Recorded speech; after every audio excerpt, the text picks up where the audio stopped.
Thank you very much. So, uh, this is what we call model town border. Another name is called traffic training table.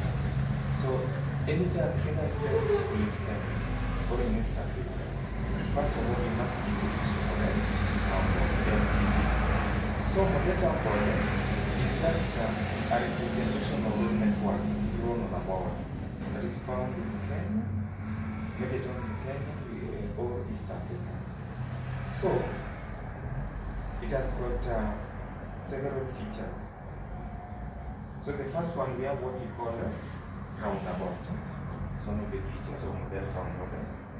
Then we have traffic island.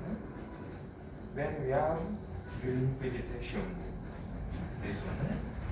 Then we also have what we call yellow painted curbs. Curbs are sided of the road. They are corners. This one. Then we also have two types of parking. We have angle parking and flash parking. Then we also have types of ways. We have two-way traffic and one-way traffic. Then we also have types of road. There are major road and minor road. There are two types of road. We have major road and minor road. Here, ways. Two-way traffic and one-way traffic. We can come to that point. Then we have pedestrian crossing. Pedestrian crossing. So at pedestrian crossing, you are required to stop. Also left to the pedestrian crossing. Now, when we start with the types of ways on a model town board, there are two types of ways. Like I said, the first one is called two-way traffic. And the other one is called one-way traffic. So when we start with the two-way traffic, is this road here? It's a road where vehicles are meeting in opposite direction. They actually here vehicles are contrasting. And it has been divided with the yellow line in the middle of the road. So at times you may find that there's a yellow dotted and yellow continuous. So where this yellow dotted like this one means you are allowed to overtake. At this point, you can overtake in this manner, then back to your side. Are we together? You can overtake to the other side To the- or to this side. To right side. You can overtake to right side then.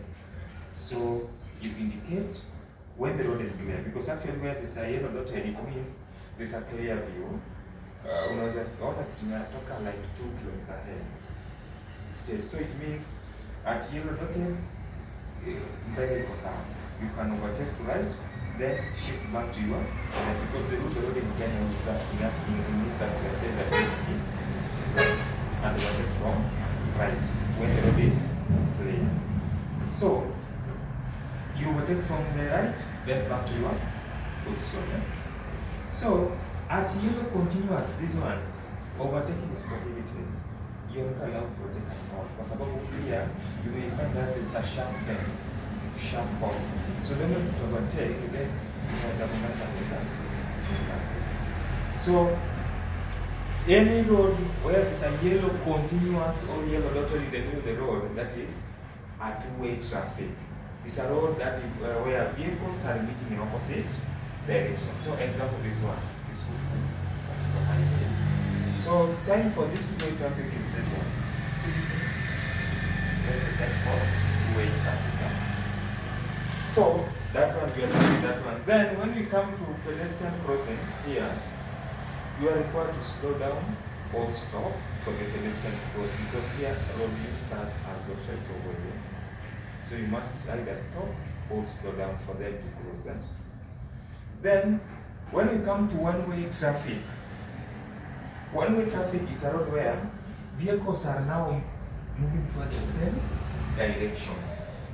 Are you together? For example, this is one way in this direction, and this is one way in the south.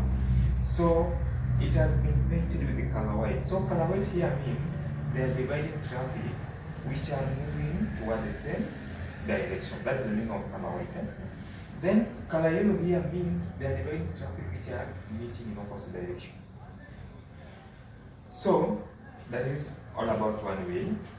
Then also we have white continuous and white dotted, especially when you are approaching a roundabout or when you are leaving the roundabout. So at white continuous, you cannot change lane.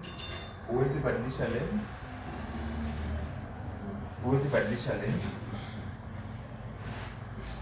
In that one. Right together. Huwezi badilisha lane.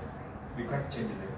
Like lane, unakaa side yako. Yeah, so a lane is just a path to be followed by the, for example, this is lane 1, lane 2, lane 3, lane 4. Correct? So here, at white dotted, you can change lane order. You can change lane altogether. Then at white continuous, you cannot waste validation. You cannot change lane. Yeah. So at white dotted, you can really shift lane to this lane depending on the direction you want to take. We will come to that point. And white continuous, you cannot change lane. Sawa. Na inakuanga ndogo tu hivi. Yeah. Yellow continuous this man. But before White continuous this man called, yeah?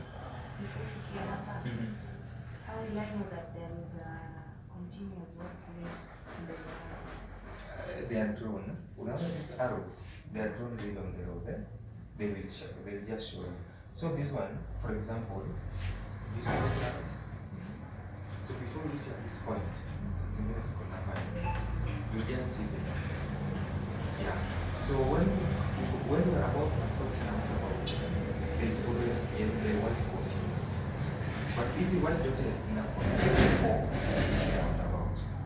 White dotted, from the roundabout, back and figure roundabout until you reach the roundabout. Then zinaisha somewhere here. So that is all about one-way traffic where vehicles are moving for the same direction. So mostly in common places like in Nairobi, even in Kisumu, that's where you get one way. But in a two-way traffic is just local common. So. Then let's look at types of parking. We said there are two types of parking. The first one is called angle parking, and the other one is called flush parking. So angle parking has got three names. You can talk of MPO parking, you can talk of control parking zone, and angle parking. So when we start with the angle parking, it means you are required to park at an angle of